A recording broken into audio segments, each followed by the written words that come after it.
ಆಡಳಿತ ಪಕ್ಷದ ಆಂತರಿಕ ಕಚ್ಚಾಟ, ಮುಖ್ಯಮಂತ್ರಿ ಕುರ್ಚಿಗೆ ಪೈಪೋಟಿ ದಿನೇ ದಿನೇ ಹೆಚ್ಚಾಗಿರುವಂತಹ ಸಂದರ್ಭದಲ್ಲಿ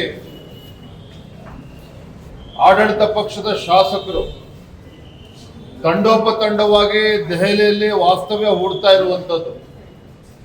ಒಂದು ಬಾರಿ ಡಿ ಕೆ ಶಿವಕುಮಾರ್ ಬೆಂಬಲಿಗಿರ್ತಕ್ಕಂಥ ಶಾಸಕರು ಹೋಗಿ ದೆಹಲಿಯಲ್ಲಿ ಹೋಗ್ತಕ್ಕಂಥದ್ದು, ಮತ್ತೊಂದು ಕಡೆ ಸಿದ್ದರಾಮಯ್ಯನವರ ಬೆಂಬಲಿಗರು ಕ್ಯಾಬಿನೆಟ್ ಎಕ್ಸ್ಪೆನ್ಷನ್ ಆಗಬೇಕು ಅಂತೇಳಿ ದೆಹಲಿ ಕ್ಯಾಂಪ್ ಮಾಡ್ತಾ ಇರುವಂಥದ್ದು. ಎಲ್ಲೋ ಒಂದು ಕಡೆ ಈ ಶಾಸಕರು ನಮ್ಮ ರಾಜ್ಯದ ಶಾಸಕರು ಅಥವಾ ದೆಹಲಿ ರಾಜ್ಯದ ಶಾಸಕರು ಅನ್ನೋ ರೀತಿ ಅನುಮಾನ ಬರೋ ರೀತಿಯಲ್ಲಿ ಕಾಂಗ್ರೆಸ್ ಪಕ್ಷದ ಆಡಳಿತ ಪಕ್ಷದ ಶಾಸಕರು ನಡೆದುಕೊಳ್ತಾ ಇದ್ದಾರೆ. ಮತ್ತೊಂದು ಕಡೆ ಆಡಳಿತ ಯಂತ್ರ ಸಂಪೂರ್ಣವಾಗಿ ಕುಸಿದು ಬಿದ್ದಿರುವಂಥದ್ದು, ಭ್ರಷ್ಟಾಚಾರ ಮಿತಿಮೀರಿ ಹೋಗಿದೆ. ಇವತ್ತು ನೋಡಿ, ಮೊನ್ನೆ ಧಾರವಾಡದಲ್ಲಿ ನಡೆದಂತ ದುರ್ಘಟನೆ, ಆದಿತ್ಯ ಮ್ಯಾಗೇರಿ ಏನೊಬ್ಬ ಯುವಕ, ಕಾಲೇಜಿಗೆ ಹೋಗ್ತಕ್ಕಂಥ ಯುವಕ, ಪೊಲೀಸ್ ಇಲಾಖೆಯವರು ಅವನನ್ನ ಡ್ರಗ್ ಕೇಸ್ನಲ್ಲಿ ಪ್ಲಾಂಟ್ ಮಾಡಿ ಅಮಾಯಕನನ್ನ ಡ್ರಗ್ ಕೇಸಲ್ಲಿ ಸಿಗಾಕ್ಸಿ ಅವನು ನಿರಪರಾಧಿ ಅಂತೇಳಿ ಗೊತ್ತಾದ ಮೇಲೂ ಸಹ ಪಾಪ ಆದಿತ್ಯ ಅವ್ರ ತಂದೆ ಇಲ್ಲ, ಅವರ ತಾಯಿಯನ್ನ ಪೀಡಿಸಿ ಕಾಡಿಸಿ ಅವ್ರ ಹತ್ರ ಸಾವಿರಾರು ರೂಪಾಯಿಗಳನ್ನ ವಸೂಲಿ ಮಾಡಿರುವಂಥದ್ದು. ಇದರಲ್ಲೇ ಗೊತ್ತಾಗ್ತದೆ ಭ್ರಷ್ಟಾಚಾರ ಇಷ್ಟೊಂದು ಕೀಳ್ಮಟ್ಟಕ್ಕೆ ಹೋಗಿದೆ ನಮ್ಮ ಕರ್ನಾಟಕ ರಾಜ್ಯದಲ್ಲಿ ಅನ್ನೋದನ್ನ ಇದು ಎದ್ದು ತೋರಿಸ್ತದೆ. ನಾನು ಮೊನ್ನೆನೂ ಕೂಡ ಹೇಳಿದ್ದೇನೆ, ಮಾನ್ಯ ಮುಖ್ಯಮಂತ್ರಿಗಳಿಗೆ, ಗೃಹ ಸಚಿವರಿಗೆ, ಈ ಸರ್ಕಾರಕ್ಕೇನಾದ್ರೂ ಮಾನ ಮರ್ಯಾದೆ ಇದ್ರೆ ಈ ಘಟನೆಯಿಂದ ಎಚ್ಚೆತ್ತುಕೊಂಡು ಯಾರು ಆ ಪೊಲೀಸ್ ಅಧಿಕಾರಿಗಳು ಇದರಿಂದ ಇದ್ದಾರೆ ಅವ್ರ ವಿರುದ್ಧ ಒಂದು ನಿರ್ದಾಕ್ಷಿಣ್ಯ ಕ್ರಮ ಆಗಬೇಕು. ಮತ್ತೆ ಬಡ ಕುಟುಂಬ, ಪಾಪ ತಾಯಿ ಒಬ್ಳೇ ಇದ್ದಾಳೆ, ಈಗ 50 ಲಕ್ಷ ರೂಪಾಯಿ ಒಂದು ಪರಿಹಾರವನ್ನು ಕೊಡಬೇಕು ಅಂತೇಳಿ ನಾನು ಮತ್ತೊಮ್ಮೆ ಸಂದರ್ಭದಲ್ಲಿ ಆಗ್ರಹ ಪಡಿಸ್ತಾ ಇದ್ದೇನೆ. ನಿನ್ನೆ ಸಚಿವ ಸಂಪುಟದ ಸಭೆ,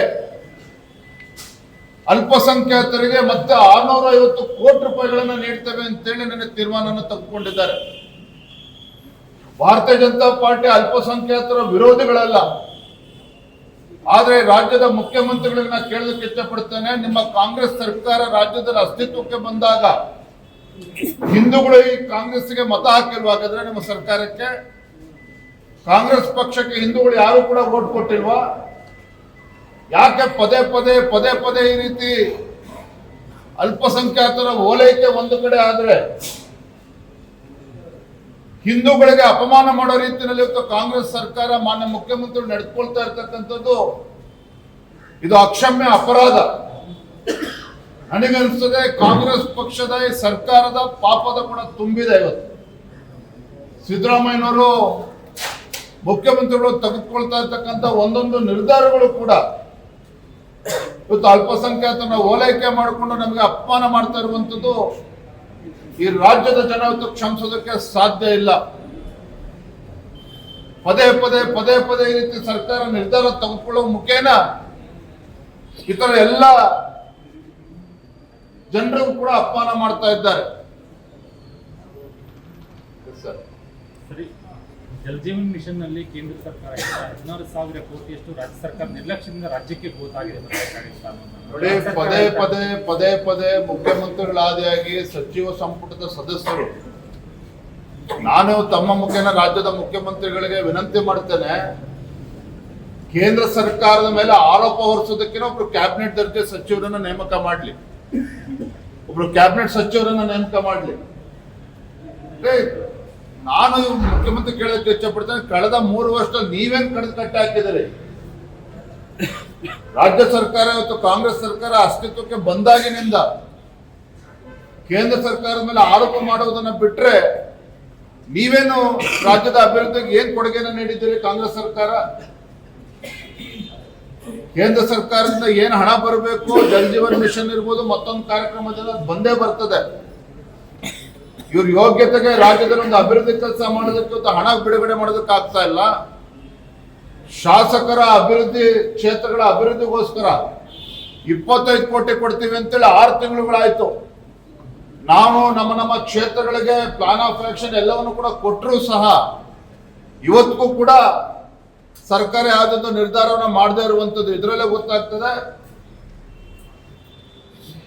ಈ ಸರ್ಕಾರ ದಿವಾಳಿ ಆಗಿದೆ ಅನ್ನೋದಕ್ಕೆ ಮತ್ತೊಂದು ಉದಾಹರಣೆ ಕೊಡುವಂತ ಅವಶ್ಯಕತೆನೇ ಇಲ್ಲ. ನಾನು ಕಳೆದ ವಾರನೂ ಕೂಡ ಹೇಳಿದ್ದೆ, ಸರ್ಕಾರಿ ನೌಕರಿಗೂ ಕೂಡ ಇವತ್ತು 1 ತಿಂಗಳು 2 ತಿಂಗಳು ತಡ ಆಗ್ತಾ ಇರುವಂಥದ್ದು. ಕಾಂಟ್ರಾಕ್ಟರ್ಗಳಂತೂ ರಾಜ್ಯ ಬಿಟ್ಟು ಹೊರ ರಾಜ್ಯಕ್ಕೆ ಓಡೋಗಿದ್ದಾರೆ.